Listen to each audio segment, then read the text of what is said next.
AI. Kayaknya sekarang semua perusahaan lagi berlomba-lomba mengadopsi teknologi ini ya kan? Tapi gimana kalau ternyata sekedar adopsi aja itu nggak cukup? Nah, kali ini kita bakal bahas pergeseran penting itu. Dari cuma pakai AI, jadi benar-benar menang pakai AI. Gimana caranya mengubahnya jadi keunggulan yang sesungguhnya?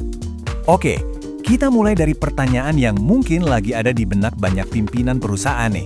Adopsi AI kan lagi gila-gilaan, tapi kok kayaknya sedikit banget ya perusahaan yang bisa mengubahnya jadi inovasi yang benar-benar game changing.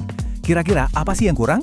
Dan, nah, ini nih yang bikin pertanyaan tadi jadi makin relevan. Coba bayangin, data menunjukkan hampir 3/4 itu 75% loh, organisasi udah pakai AI. Paling nggak di salah satu bagian bisnis mereka. Jadi teknologinya tuh udah ada di mana-mana. Inilah yang kita sebut paradoks adopsi AI. Jadi, di satu sisi pemakaiannya udah masif, tapi di sisi lain, transformasi yang benar-benar signifikan, itu cerita lain. Kalau kita bedah lebih dalam, AI itu paling banyak dipakai buat apa sih? Biasanya ya buat ini, otomatisasi tugas-tugas yang repetitif, analisis data operasional biar lebih efisien, sama ya buat ningkatin produktivitas. Oke, ini semua penting dan berguna, nggak ada yang salah sama sekali. Tapi ini intinya, semua itu hasilnya cuma nilai incremental. Maksudnya, peningkatannya sedikit demi sedikit. Belum sampai mengubah cara perusahaan bersaing secara fundamental. Ini bukan lompatan besar yang selama ini digembar-gembarkan soal AI kan? Terus kenapa bisa gitu ya? Nah, untuk ngertiin ini, kita coba lihat dari kerangka kematangan AI. Dari sini kita bisa lihat sebenarnya gap-nya ada di mana. Jadi, simpelnya ada 3 tahap. Tahap pertama itu otomatisasi. AI di sini tugasnya ngurangin kerjaan yang berulang-ulang. Kedua, augmentasi. AI jadi semacam asisten pintar buat bantu analisis dan ambil keputusan. Nah, kebanyakan perusahaan tuh nyangkutnya di sini, di tahap 1 dan 2. Sedikit banget yang bisa lanjut ke tahap 3, inovasi. Dan bedanya itu jauh banget. Di tahap 1 dan 2 yang didapat ya nilai incremental. Produktivitas naik, fokusnya ke efisiensi. Tapi di tahap 3, tahap inovasi. Nah, disinilah nilai transformasional yang sebenarnya muncul. Di sini kita ngomongin soal menciptakan model bisnis yang sama sekali baru, membangun keunggulan yang benar-benar bikin beda dari kompetitor. Dan ini yang menarik.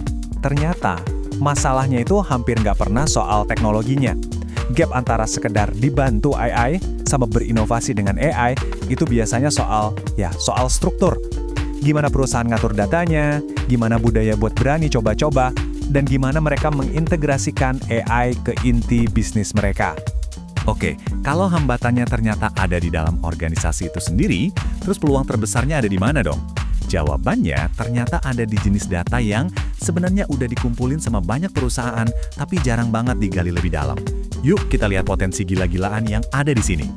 Dan ternyata, gelombang nilai baru ini tuh sembunyinya di tempat yang paling kelihatan. Benar-benar di depan mata kita. Namanya kecerdasan visual. Simpelnya, ini tuh tentang ngajarin komputer buat melihat dan ngertiin dunia kayak kita, manusia. Bedanya, skalanya masif. Jadi AI ini menganalisis ribuan jam video dari kamera-kamera yang udah terpasang di mana-mana dan mengubah rekaman yang tadinya pasif jadi wawasan yang aktif. Coba nih bayangin, kamera di pabrik, di toko retail, atau di jalanan, itu nggak cuma jadi alat rekam doang. Dengan AI, kamera-kamera itu naik kelas.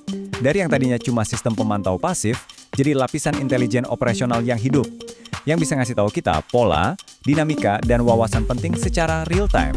Nah, buat ngebuka potensi ini, kita butuh pergeseran yang fundamental. Bukan soal ganti teknologi, tapi soal ganti cara kita mikir tentang data visual yang tiap hari kita kumpulin. Kita bisa lihat ada 2 cara pandang yang beda banget. Di satu sisi, ada pola pikir lama, merekam lingkungan. Sifatnya pasif, cuma ngerekam kejadian, terus datanya disimpan, dan seringnya nggak diapa-apain. Nah, di sisi lain, ada pola pikir baru, memahami lingkungan. Ini aktif, fokusnya adalah mengubah data mentah jadi intelijen, nemuin pola-pola tersembunyi, dan ngasilin wawasan yang bisa langsung dipakai. Jadi kesimpulan strategisnya apa nih dari semua ini? Buat para pimpinan yang pengen lebih dari sekedar adopsi AI, ini artinya apa? Ini dia, poin kuncinya. Fase AI selanjutnya itu bukan lagi soal adopsi, bukan lagi soal siapa yang pakai, tapi soal siapa yang bisa menanamkan kecerdasan ini secara mendalam ke dalam operasional mereka sehari-hari. Ini konsep yang powerful banget loh.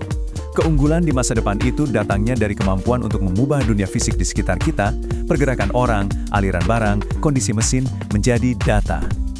Data yang bisa dianalisis dan ditindaklanjuti. Dan ini membawa kita ke satu pertanyaan terakhir buat kita renungkan bareng-bareng.